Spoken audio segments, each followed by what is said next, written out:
viena balss. Starp citu, es vēlētos pieminēt, ka pie mums tiek runāts par to, ka partija, kas ir uzvarējusi vēlēšanās, un, piemēram, tādas domas, ka tai partijai, kas uzvarējusi vēlēšanās, ir automātiski jāsniedz izdevība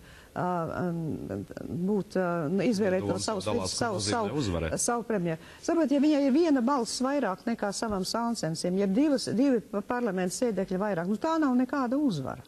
Te ir jautājums par konfigurāciju, kāda ir iespējams izveidot. Kurš būtu spējīgs ap sevi savienot tos labākos iespējamos spēkus no tiem, kādu tauta mums ir devusi, vai ne? Savās vēlēšanās.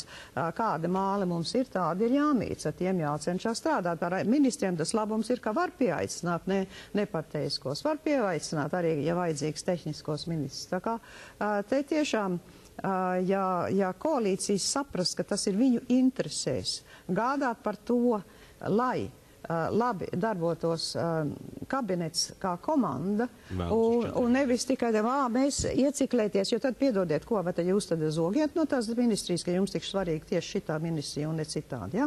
Nu, ja gribat tikai viņu valdīt, tad nevajadzētu būt tik šausmīgi svarīgi, tad varbūt arī pārņemt citu. Runājot arī par šīm gaidāmajām iespējamām pārmaiņām, kas tiek diskutētas, runa bijusi ir ilgstoši par tautas vēlētu prezidentu. Jūs pat arī esat norādījis, ka šim lēmumam varētu būt gan plusi, gan mīnusi. Nākamais prezidents jāpārvēl vasarā. Vai sabiedrība būtu tiešām gatava piešķirt šādu mandātu valsts prezidentam? Redziet, tautas vēlēts prezidents absolūti nenozīmē tūliņ jau automātiski, ka mēs pāriem uz prezidentālu republiku, ne tūnē. Tas ir vienkārši situācija, kurā, it kā tiek izmantotas plašākas demokrātiskās tiesības visai tautai piedalīties šai procesā, bet, kā es arī uzsveru, tur ir ļoti lieli arī populisma riski, un oligarhisma riski šādā situācijā. Amerikā vēlēšanas ir nonākušas līdz groteskam līmenim, kur tikai super-duper bagātnieki var vispār kandidēt, un viss atkarīgs no tā, cik naudas kandidāts var savākt. Man tas neizklausās kā ideāls demokrātijas situācija.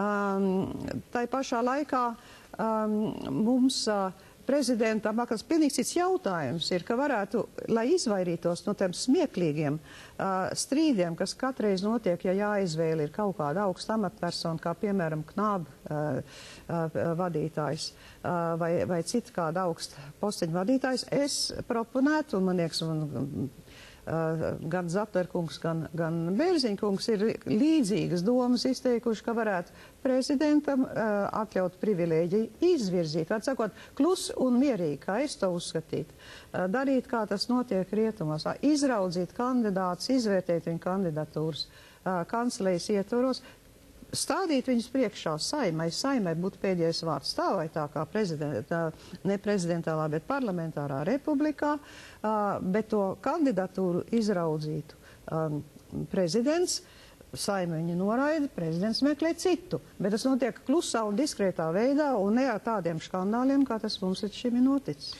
Vai jūs atbalstāt domu šajā brīdī, ka, piemēram, vēl vienu prezidentūras termiņu varētu uzņemties šī brīža valsts prezidents Andris Bērziņš, ka viņu atkārtot varētu apstiprināt? Nu, saprotiet, tas jau viss ir Saimas rokās. Saima, protams, ir mainīsies, bet cik es redzu, Bērziņa kunga partija ir iegūs vēl vairāk svaru, pat labanējā proporcionālu svaru šī parlamentā, tā kā tas, protams, viņa izredzes ir uzlabojis. Un vēl noslēdzot, man šķiet, jūs diezgan daudz dzirdat, ko par Latviju saka un domā pasaulē. Vai kaut kas ir mainījies pēdējā laikā? Gan tas, ka mēs tomēr ar lepnumu un bažām gaidām to, ka mums būs prezidentūra, ir daudzas dažādas lietas. Kas ir tas, ko jūs dzirdat par mums? Eiropieši, kuriem man nākās par to runāt, pieņem, ka paši par sevi saprotam. Jā, nu tagad jūsu kārta, ļoti jauki. Vēlam jums labu. Protams, sagaidām no jums to labāko, un bažas neviens neizsaka. Citādi savās runās, protams, mana galvenā tēma ir ne jau mūs prezentēt kādus brīnumu bērnus, kas ir sasnieguši kaut kādus unikālus sasniegumus, bet vienkārši piedrot pie tām valstīm, kas ir dzīves pierādījums tam, ka ir iespējams radikāls pārmaiņas un pārējais no totalitāras sistēmas uz demokrātiju, no centralizētas ekonomikas uz tirgus ekonomiku, no totalitārismu uz demokrātiju, ar grūtībām, ar zināmu cenu, bet ar gribu un apņemšanos mēs esam to panākuši un iesakam citiem arī darīt to pašu. Lielas paldies jums par sarunu šajā rītā. Priecīgus svētkus! Priecīgs svēts jums un visai tautai. Jā, šorīt 900 sekundžu studijas viešņa bija eksprezidenta Vairvīķa Freiberga, bet šis ir brīdis, kad laiks ielūkoties laika apstākļu prognozēs. Jā, un mājas ir gatavs stāstīt prognozi. Labrīt! Labrīt, kolēģi, un labrīt, skatītāji! Nekas nav mainījies. +5 grādi galvaspilsētā. Tiesa gan paskatīsimies, kāds mākoņu daudzums redz visai liela dūma, ka iepriekšējā naktī arī galvenokārt Vidzemē un Latgales pusē. Dienas laikā arī saglabāsies līdzīgi laika apstākļi. Saulīts šodien mums tā spoži nespīdēs, bet brīvdienās un arī svētku dienās gan to mākoņu būs krietni mazāk un būs saulaini diena. Tiesa krietni vēsāk. Par visu plašāk laikziņās.